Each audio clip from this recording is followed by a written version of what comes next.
halk tədbiri təşkil edən hər bir kəsdən razı olsun. Cəm şəhidlərimizin yeni cəmiyyət məqamı ucundur. Allah qazilərimizə dəyməsin. Allah can sağlıq etsin, yaşasın, olsun. Bayrağımız bir daha elməsin. Sağ olun. Servis alabiliyorum. Qısa gətirənlərə minnətdarlıq edirəm. Şəhid ailələrinin yada sallanlar sağ olsunlar. Mən Rövşən Axundovun anasıyam. Birinci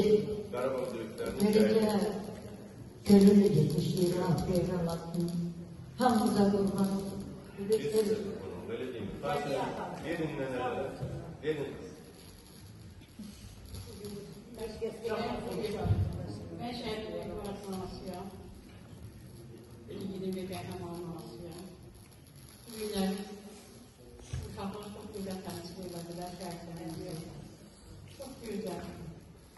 Biz millət yaramızda